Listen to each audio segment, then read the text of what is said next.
Today, we're talking about common nutrition mistakes that athletes make at the start of each season. Let's go.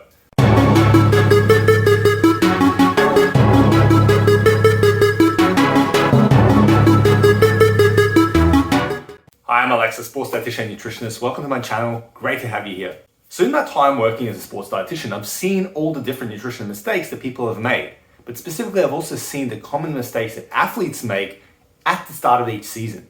Now, I see these mistakes made all the time as well. It's not just specific to the start of the season, but it's the start of the season when I feel that people can really address these things so it doesn't manifest itself into something worse. And then you're mid-season or towards the end of the season, realizing you made all these mistakes and you're not where you want to be as an athlete, and this is impacting your performance, this is impacting your potential to win, and therefore it's impacting your overall success in terms of getting the results you are hoping for. So I'm going to share some common athlete nutrition mistakes that you can easily avoid once you know what they are. Well, without further ado, let class commence now.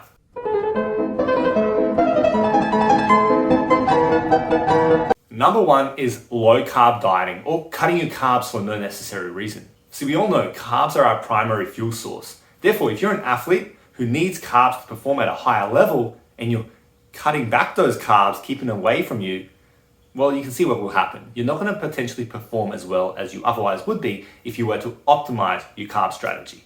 Number two is doing what your teammates are doing. Now, on the surface level, this may not sound as bad as you may think. You may be thinking, well, if they're doing something and it's working for them, why can't then I do that and see how it works for me?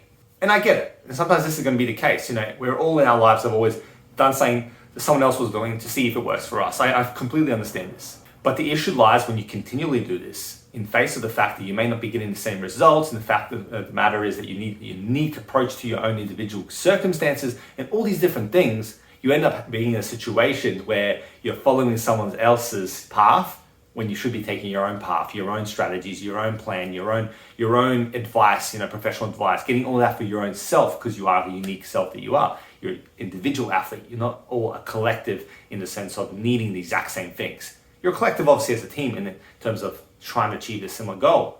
But as an individual athlete, you have individual needs. So therefore, following what someone else is doing, even though it may be okay in the beginning, is not going to serve you as well in the long term. Number three is eating irregularly or skipping meals. Now, when you're an athlete, you're focusing on sports nutrition, right? You're focusing on the high performance fueling, the recovery, all these sort of things. As I like to say, sports nutrition is a different beast. So when you're skipping meals or eating erratically or not eating with purpose, you're really leaving results on the table because you're not really fueling with intent.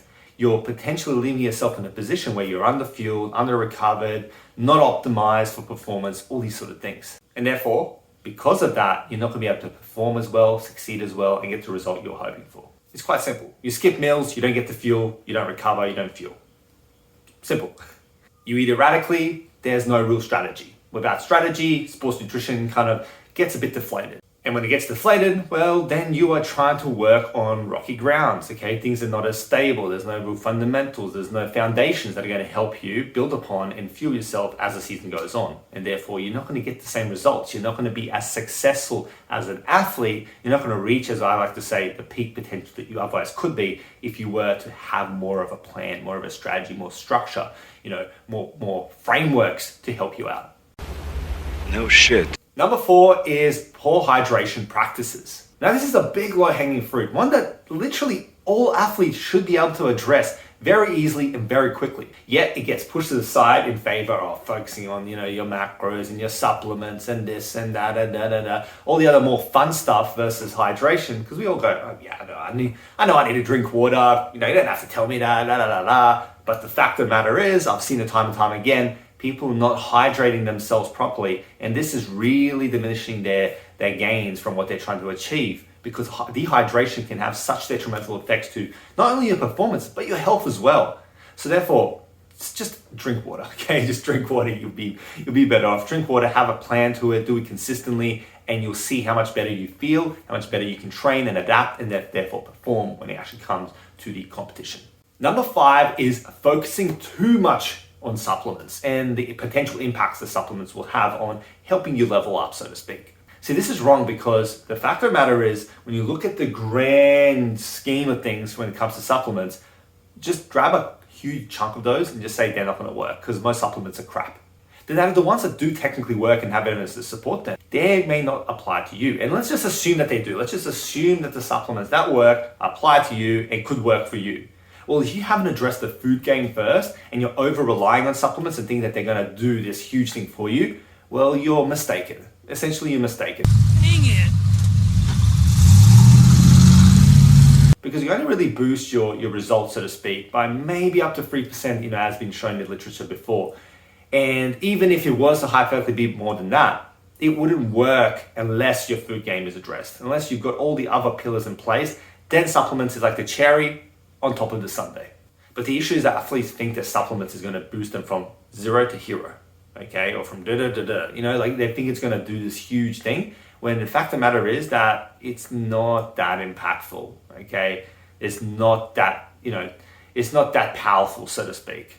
Trust me, supplements can work. They can be a real good part of the piece of the puzzle, so to speak, but only when you've done other things right and only within context. And even then, it's not a supercharged machine, okay? It's just supplementary. And finally, number 6, last but definitely not least, this is one of the more common ones I see, especially in sports where image is a big thing, or where leanness is like a priority for a lot of people. And unfortunately, I see it with a lot of female sports as well because of the preoccupation on body image as well. And that is not eating enough calories, energy, whatever you want to call it, just not eating enough or fueling for the demands of your sport. Now, this can also happen even without a preoccupation around leanness. It could just be because of a lack of intention when it comes to nutrition, a lack of knowledge around how much you need to fuel, just being a bit more erratic, like I said before, eating erratically and that sort of stuff. That can lead to obviously manifesting in a lack of caloric adequacy and therefore low energy availability, as we call it.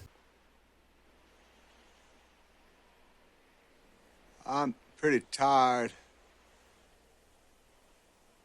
Think I'll go home now. But a lot of time I do see it because of restrictions related to wanting to be lean or wanting to do this and that, and therefore it diminishes your potential results from a performance point of view and from a health point of view, because you've got all these high demands with your sport, with your training, all these high demands you got to fuel, but you're not really adding the fuel to recover and to really get yourself in the position you need to be to perform at your peak. And it's something that I see time and time again, a lack of intake relative to what the demands of the sport or the training is. So please just focus on making sure you're fueled correctly. First and foremost, you got to understand that leanness is not everything. Even though I get why people strive for leanness, I get why it's something that you want to be, and you compare yourself to the professional athletes. For people who are comparing themselves, just understand that there are a lot of context to all of this. And just because leanness seems to be associated with being the best athlete, it doesn't always necessarily mean it's the case.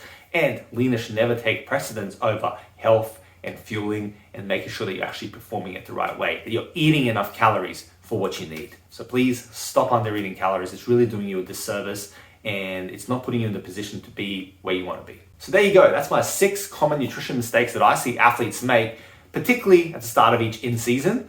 And it's something that I want you to be aware of now. I want you to watch this again if you need to, list them down, think of the ones you've done before, or think of the ones you're thinking of doing, and just address them now. Address them early. And even if it means that you haven't done these before, but now you know what to avoid, well, I've done my job, I'm happy, okay? So use this, start cutting back on those mistakes, and see how much better you feel. See how much better your results are as a result of this. Now, what I want you to do is comment below. Comment below, let me know, what sport do you play? And how do you feel your fueling is? Rate your fueling out of 10 in terms of how do you feel you're going in terms of your nutrition and your sport. Okay, let me know in the comments below. As always, hit the like button if this video has been helpful. Show it some love so I know that it's giving you some value and it's helped you out. Until next time, stay classy. Have a good one. See you later.